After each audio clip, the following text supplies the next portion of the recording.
6 মাসের গর্ভাবস্থায় হাতে 30 টাকা ধরিয়ে দিয়ে আমার স্বামী হাসপাতাল থেকে চলে গেল। হাতের 20 টাকা এবং 10 টাকার নোটের দিকে তাকিয়ে হতভম্ব হয়ে গেলাম। কিছুক্ষণ পূর্বে ঘটে যাওয়া ঘটনাটি মাথার মাঝে এখনো গেঁথে রয়েছে। ডাক্তার দেখানোর জন্য আমরা দুজনে একসাথে হাসপাতালে আসলেও আমার স্বামীর কাছে যখনই তার ভাবির ফোন আসে তখনই সে ফোনটা ধরে বলে আমি এখনই আসছি। কথাটি কোনো রকম শেষ করে আমার হাতে 30 টাকা ধরিয়ে দিয়ে বলে, ডাক্তার দেখিয়ে বাড়ি চলে যেও, পরি অসুস্থ, আমি সেখানে যাচ্ছি। এই কথা বলে রায়ান চলে যায়। আমি তাকে কোনো কিছু বলার সুযোগই পেলাম না। পরি তার ভাইয়ের মেয়ে, তার অসুস্থতায় রায়ানের ছুটে যাওয়া আমার একদম স্বাভাবিক লাগলো না। স্বাভাবিক লাগতো যদি পরিকে সেখানে দেখার মতো কেউ না থাকতো। সেখানে পরির মা ছিল, বাবা ছিল এবং আমার শাশুড়ি সেখানেও থাকে, তাও তার ছুটে যাওয়া লাগলো। বিয়ের পর থেকে আমি রায়ানের মাঝে তার ভাবি এবং ভাইয়ের সন্তানদের প্রতি অতিরিক্ত মায়া দেখতে পাচ্ছিলাম। সে তাদের এতটা পরিমাণ ভালোবাসে যে তাদের সম্পর্কে আমি দুটো লাইন যদি নেগেটিভ বলি তবেই সে আমার গায়ে হাত তোলে। বিবাহিত জীবনের 1.5 বছর একই ঘটনার পুনরাবৃত্তি অনেকবার হয়েছে। এই 1.5 বছরে যতবার রায়ান আমার গায়ে হাত তুলেছে সব তার ভাবি বা ভাইয়ের বাচ্চাদের কারণে। সেজন্য রায়ানের এই ছুটে যাওয়া আমার একদমই স্বাভাবিক লাগে না।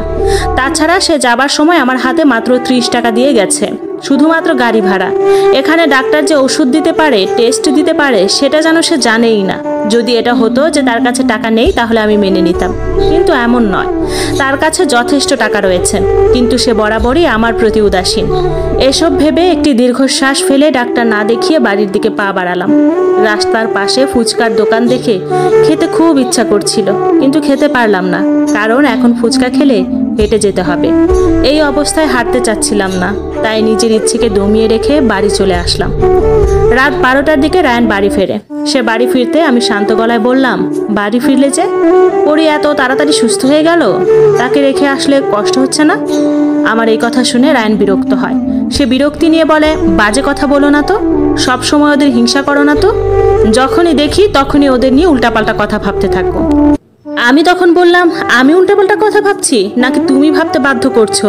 আমার এই কথা শুনে রায়ান আমার দিকে রাগী চোখে তাকায়, অতঃপর বলে, এই মাঝরাতে শুরু করো না। এটা বলে রায়ান ফ্রেশ হতে চলে যায়। আমি প্রচণ্ড রকম মনোকষ্ট নিয়ে বিছানার উপর বসে রইলাম।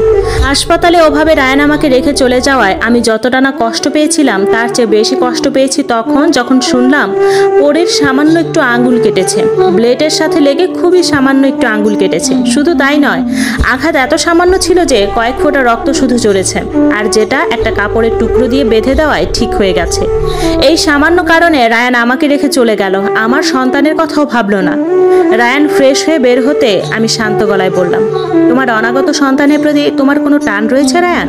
রায়ান চেঁচিয়ে উঠল, তুমি আজকাল একটু বেশি